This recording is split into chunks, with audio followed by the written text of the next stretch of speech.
Hello, all you beautiful people out there. I'm Tom. And I'm Savannah, and join us as we give you the morning tea. If you're joining us for the first time, the morning tea is a student run news program that's geared towards giving you the most modern, up to date stuff on, everything around campus through the eyes of us as students. Yeah, so if you haven't yet, make sure you follow us on our Twitter at the Morning Tea AU and our Instagram, at the Morning Tea AU and our Facebook. And if you're feeling a little ordinary this morning, come join us and feel a little extraordinary.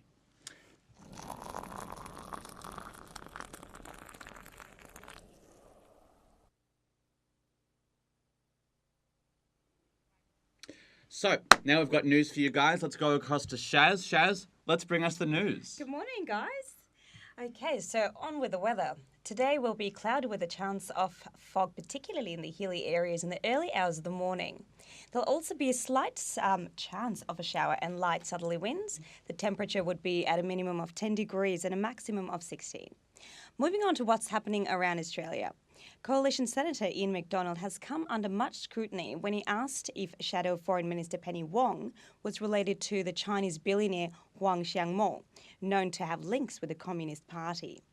Labor leader Bill Shorten had issued a statement describing Senator MacDonald's comments as an Asian slur, whilst other Labor senators demanded an apology. Senator MacDonald hit back by saying he wouldn't make disparaging remarks against the Chinese community, and that his Labor counterparts were being very sensitive.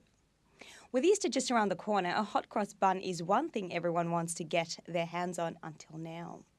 Just this week, health authorities have revealed that a potentially deadly button battery may be found inside a hot cross bun as a result of a small calculator falling into the baking mix at the famous Pasadena Foodland supermarket in Adelaide. Whilst there hasn't been any report of an injury or harm, there's concern regarding the button battery, which has had the potential to cause serious injury or death if swallowed. A precautionary recall has been initiated by the supermarket on multiple products that were produced on the 7th of April. And now on to world news. In what is known to have been called the largest college admission scam in United States history, 14 people have agreed to plead guilty for engaging in schemes that involved cheating in college exams and paying hefty sums in bribes to secure admission of their children into well-known universities.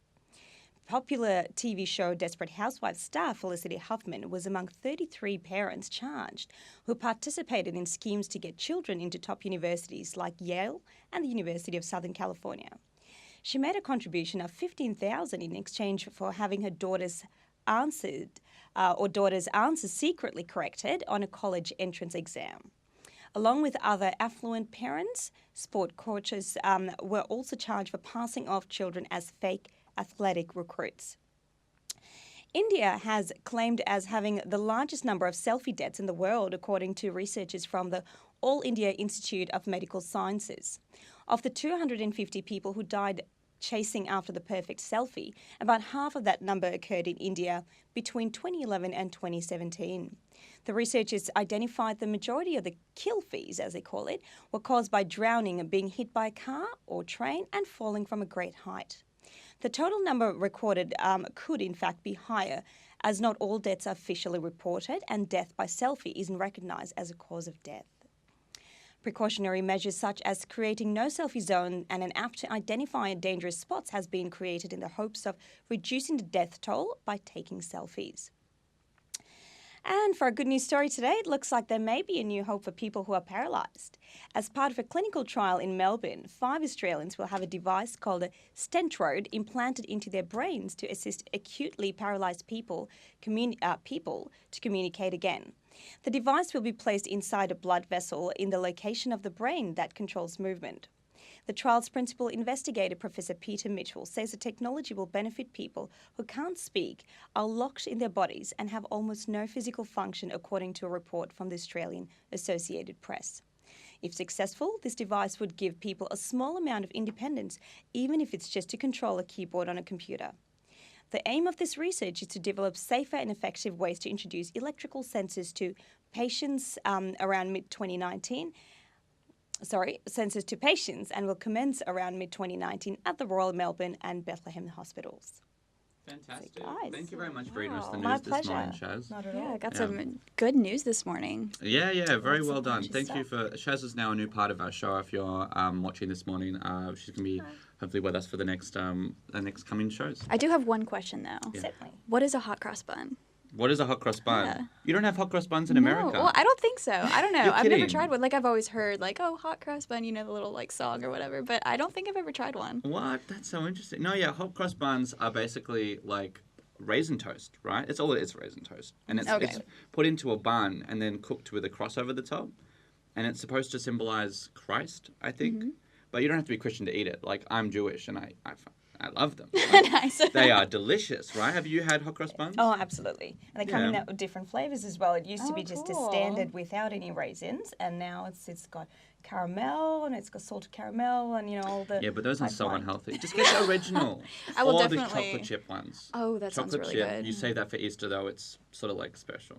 Mm, But yeah, cool, no, yeah. look, we should get one for you. for Yeah, next definitely. show. After the show? Yeah, Let's yeah, go. let's do it for sure. You have to try Okay. it. But now we're going to go into a little video we've got prepared for you guys about living on campus. So if you're looking to join the university and, live at university, sounds great. So convenient. Let's have a look at that. Thinking of moving on campus? Not sure which college to go to? I'm Bridget Meneghetti, and I'm going to give you the rundown on Menzies College.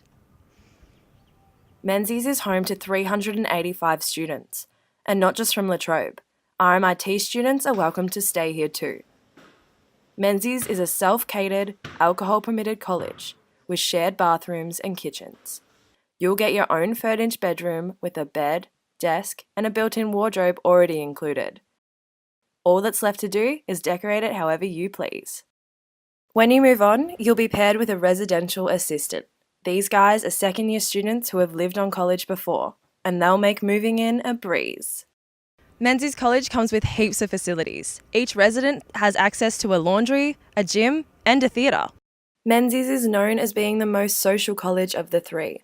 Each of the three colleges has their own sports, and they compete in an inter-college competition. There's also annual balls and free events, like comedy shows and social nights.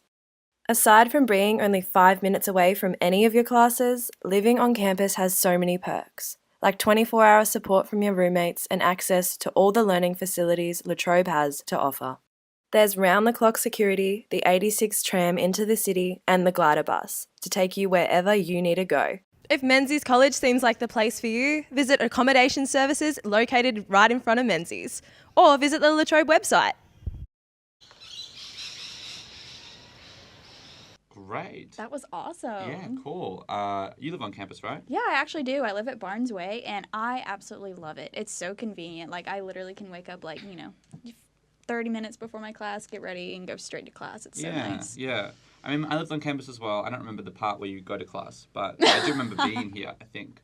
But now we have a guest, that we're going to have a little Q&A with. This is Bridget O'Connell, Bridget Connell. Welcome to the studio. Welcome. Hi. Yes. So you're from Ocean Grove, Yes. and you're studying physiotherapy. Yes. Lovely. Cool. Awesome. Well, we just had a few questions for you. Just to start off, what is your role as a student leader on campus? Like, how did you get involved?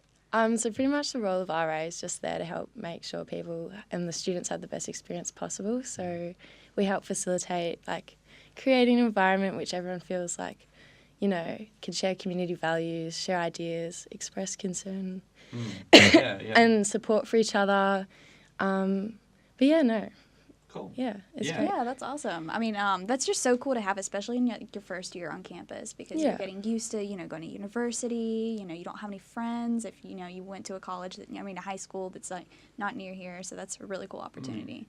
Do you often find when you have first years and stuff that you have to, do you ever find yourself mentoring people, mentoring first years or anything like that? Yeah, well, that's part of the job. So being RA helps uphold the cultural values, and that can involve providing practical and emotional support for people. So there's people on my floor that I help look after with their studies and also stuff going on in their lives. Aw, that's very cute. I feel like those first years, those cute. When I was 18, I think I had an RA that was actually really helpful as well. And I look back and I think they were the person that had to keep up the rules. Yeah. But they were still helpful. Yeah, same with me and my RAs back home. I loved them.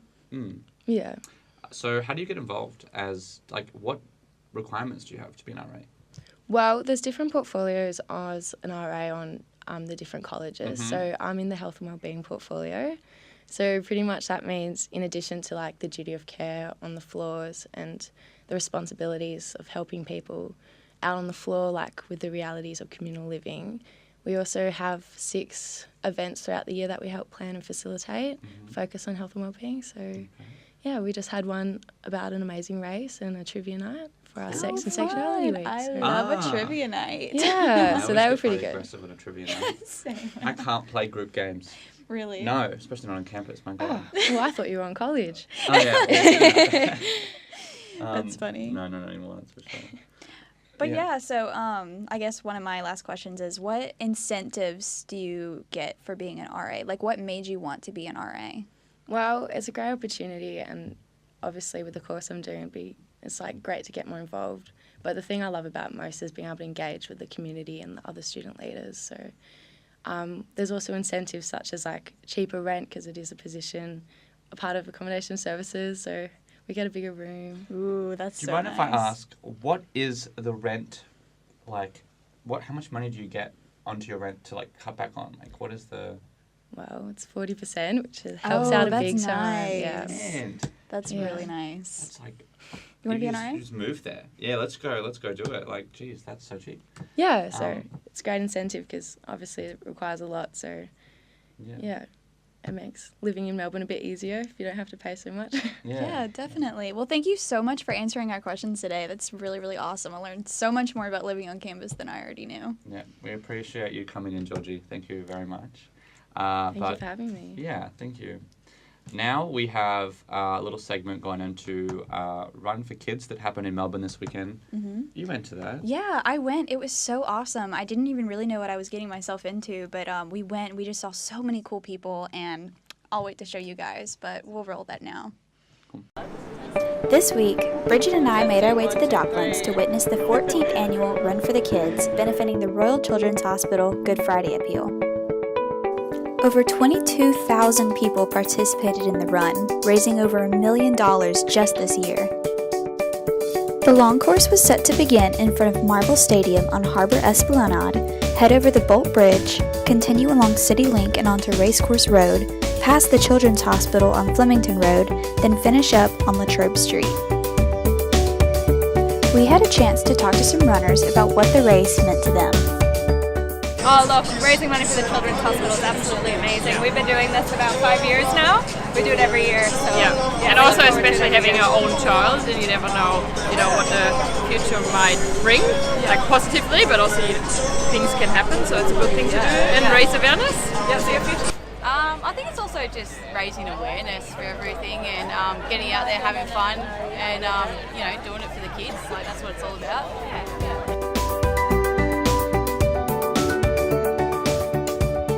The course was split into a long course and a short course with different zones in order for people of all ages and fitness levels to be able to participate. 3, 2, 1,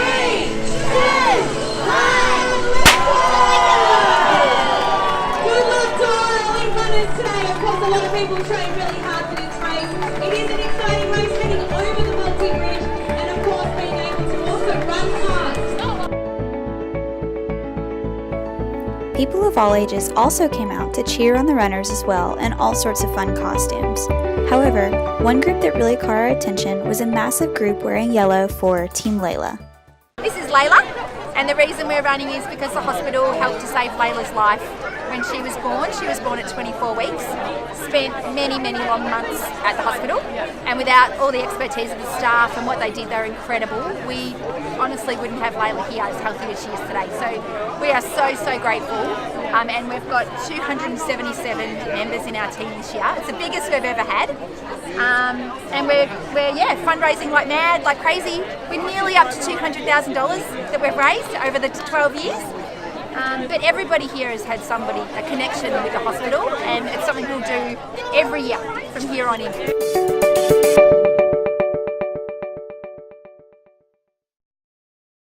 That is so I cute. know, wasn't it sweet? Yeah. It was kind of crazy that we ran into her. Like, we just started seeing all these, like, yellow shirts running around with, Team Layla. And I was like, why are all these people wearing the same shirt? Like, that's Yeah. crazy. And we just started asking people, and they're like, you need to talk to this lady. Yeah. And it was just so cool. Like, I can't believe they've been doing that for, like, 12 years. And $200,000 they've raised just their team throughout the years. That's just so cool. It's so important, too, the fact that you've got people out there in the community that do these sort of things. Like, that mother obviously is, like, a very lovely lady. You can tell. And getting her daughter out there, always trying to push for this sort of, these programs and these help sort of situations. Yeah, It's definitely. lovely. It's so heartwarming. Right? And it was just insane the amount of people that were there. Yeah. It was over like 22,000 people that showed up. Like, it was just insane. Like, when the, the gunshot and, like, they all started running, like, it just kept going forever. And I was like, wow, like, all these people woke up this early on a Sunday morning to go, like, pay to, like, run this race to help the kids. So where was the race? Like, It where started at the was- Docklands. At the It was Docklands. really cool. Oh, and then yes, they yeah. ran, like, down, and I think it included the Bolt Bridge this year for the first time, which was Okay. a really cool thing. A little bit of an incline, but, it was really cool. And Was it like a long run? What's the details of the run? Like, was it? Yeah, so there was a long run, and then there was a short run for people who might just, like, want to walk it, or, like, kids or elderly. So it was really cool because it's like you can do it no matter your age or no matter your, athletic ability. There were different zones for, different levels of.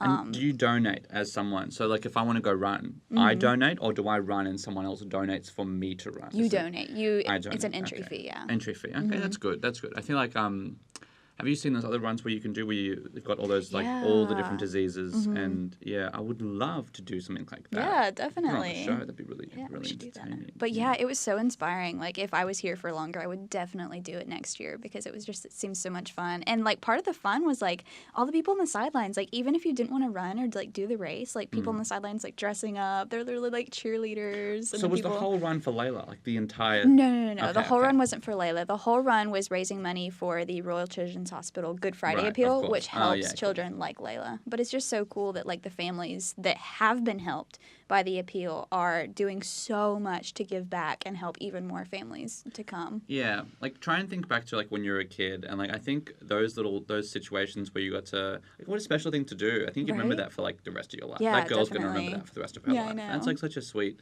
thing to have someone grow up with. I know, That's- so many people like on your side and like, yes, we support you. Yeah, yeah. I need that kind of positivity in Yeah, my we life. do. I wish I had that kind of hostility.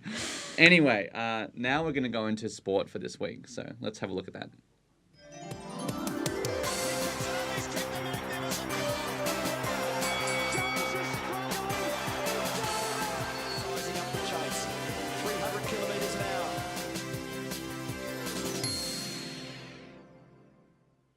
Oh my God. Oh, That was so funny. that was great. I love your new intro. Thank you very much. Yeah, I'm really a big fan. All right, well, give it to us Yeah, straight. give What's it the to the- give what's it the to us. sports for the week? All right, so round 3 of the AFL produced plenty of thrilling matches this week. Geelong trumped Adelaide at home before Essendon finally got its first win of the season at the expense of the Demons.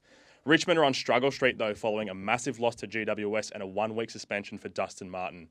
The grand final rematch saw West Coast conquer Collingwood once again, and Brisbane have continued their unbeaten season after a 17-point win over Port Adelaide at the Gabba. Hawthorn continued their streak of scoring 87 points every match to take the win against North Melbourne. Round 4 starts tomorrow night when Melbourne challenge the Swans at 7:20. To the NRL now, with even more close matches to go around. But despite what I've just said, Sydney Roosters started the round by demolishing the Broncos by 32 points at the SCG. Friday saw the Warriors beat the Titans and the Panthers win by a single point over the Tigers. The Raiders and the Eels also posted wins, while the Storm are the only team on the ladder to remain undefeated after besting the Bulldogs by 2 points at Amy Park on Sunday. Round 5 kicks off tomorrow night at 7:50 when the Broncos host the Tigers at Suncorp. To soccer now, and Melbourne City have shrugged off their recent poor form to beat Brisbane 4-1 at Amy Park on Friday. City are now within 2 points of 4th position on the table, which would grant them a home final if they can get there before the season is out. Newcastle, Sydney FC, Adelaide and Perth also chalked up W's this round. Wellington will be looking to salvage their top 4 hopes when they take on Brisbane at Friday at 7:50. In Europe, Liverpool are ahead by a nose in the Premier League, while next month's FA Cup final fixture has been set after Manchester City and Watford won their semi-final matches. The UEFA Champions League quarterfinals also began this morning, with Tottenham and Liverpool winning their first legs. If you're up at 5 a.m. tomorrow, you'll be able to see Juventus take on Ajax, while Manchester United face Barcelona. Now, just going back to footy quickly, I wanted to give a quick shout out to the Nuttawading Lions of the Eastern Football League. They've had a losing streak of 62 matches over 1,386 days, and on Saturday, they finally got a win. They beat Kilsyth on Saturday by 32 points, so well done to the Nuttawading Lions. Great stuff from them. We love an underdog. My dad's from Kilsyth. Oh, there you go. Yeah. Bringing it back local. Yeah. Cool. Now, speaking of footy, I'm afraid Carlton did lose again this week. So I wore the wrong colours this week. Well, that's good because Eston's got a win, so we are now technically better than Carlton. I'm not touching that. I have presents for you both. There's a scarf for you, Savannah, and another scarf for you, Tom, if you so desire. Okay, there we go. I'm not... Awesome. There you go. Enjoy, guys. Well, thank you very much, Matt, for coming on. Anytime. You look very fashionable with that scarf. No, I don't. You should wear it all the time. I really don't. Anyway, so now we have a section talking about my favourite part of the show. Gossip. Celebrity gossip. Get your wallets ready because you're about to help make history. Got your wallet. No! Avengers Endgame is hitting cinemas on the 24th of April, set to beat the records across the globe. It is predicted to make at least $750 billion its opening weekend. Whatever it takes. Whatever it takes. Whatever it takes.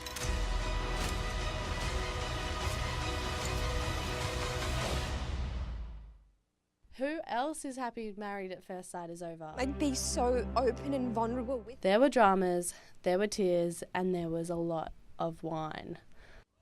Oh my god, are you shitting me? Oh my god, no! But I mean, we're all happy for them, right? When I kiss Dan, everything just melts away. It's just, Dan and I. The countdown is on. Put your bets on the table because the royal baby is gonna make its grand entrance soon. Late April, early May. Poosh has been launched. Kourtney Kardashian's mysterious brand Poosh has been revealed. As scary as this might be, I'm really ready. The mystery brand gained over 2.5 million followers on Instagram before anyone even knew what it was. The luxurious brand Poosh was inspired by little Penelope and is now the one-stop shop for living your best life. G-O-T! The last season is here, so make sure you circle every Sunday night in your little diary. Plump up your bed because maybe this season we'll get all the answers we've been waiting for.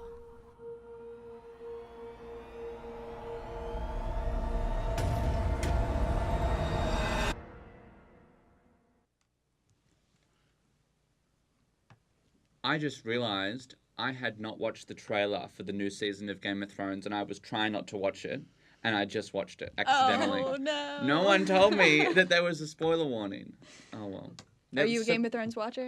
Yeah. What, you're not? No, I can't say I've ever seen a single episode. You're kidding me. No, but what I am excited for is a new Avengers movie. Yeah, well, everyone's excited for the Avengers. I think it's going to be great. I'm pumped. Apparently, I heard they're showing, some channel is showing, almost 60-hour, straight marathon of, all the movies in order. If I could stay up that long, that's what I'd be doing Who is with my doing life. that, though? Who is actually going? I can't remember. Do you just sleep while you're watching the movie? Yeah, just sleep through the ones during, you're not as the keen Hulk or for. something like that? Yeah. No, the Hulk was terrible. Yeah, wasn't that it was great? a mistake. Yeah, it was. But, yeah. Well, yeah, definitely not going to go to that. But that's very interesting, though. Did you see that Kim Kardashian thing, though? Yeah, what was that? Mystery Instagram. So I think she created, from what I watched, or from what we saw, they created a mystery Instagram with a bunch of leaked posts. Mm-hmm. And it turns out it's what her daughters, or Kourtney Kardashian, sorry, her daughters or something Instagram. That's wild. Yeah, which has now created a fashion label, which... It's of course. Yeah, how smart are they? They're That's smart. Crazy. They know what they're doing. They can make a business move out of literally anything. Yeah, and the thing is, everyone's sort of buying it though. Is it going to go on forever? Are they going to be the next sort of Gucci? Is this going to be a long 100-year long? Are we going to know the brand? Maybe not who she was, but in 100 years from now, is Kim Kardashian still going to have a label? Is that going to be sort of the Versace family? Is this what's... Oh, I think so. I think it's their cool. kids are going to start doing all kinds of stuff. And Well, they're definitely really creating this little, like, Illuminati world, aren't they? Yeah. Not, this little... Wild. It's cool. I'm trying to be a part of that. Yeah, definitely. Kanye was definitely a smart man. But now we're going into what is on. What's on? So, hello, Becky. Welcome back to the studio. Hello. How you doing? Pretty good. Great. So we saw you last week doing the comedy package. Yes. Yeah, so I'm a bit tired. I've been doing a lot of comedy festival going on. Oh, so you've been doing the shows? Yeah, so my shows have gone really well. Awesome. But my run's finished now. So the way most shows do is they'll do half festival runs. So it'll be week 1 and week 2, or week 3 and week 4.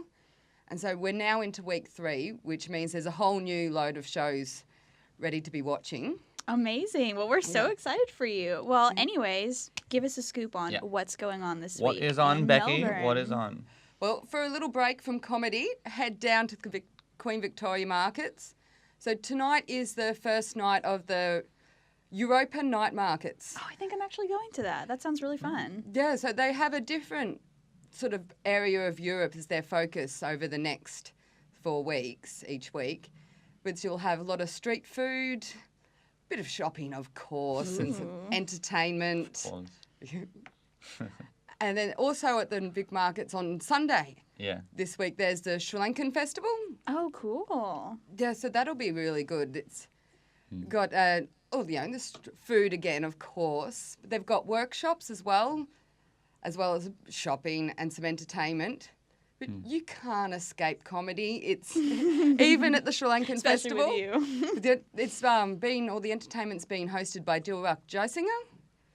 So he's a Sri Lankan comedian who's come over to Australia and got himself a logie and that sort of thing. So that should be good. Yeah. Awesome, yeah. What do you reckon the best show this season has been for international comedy viewers? Ooh, that is a tough one. Simon Amstel has been really good. Yeah. I've heard great things about him. And How Danny about that Boy, giraffe of guy? course. You always say Danny. Yeah. I know you love Danny, Becky. Oh, yeah, I've got a crush on Danny Boy. Yeah, we know that.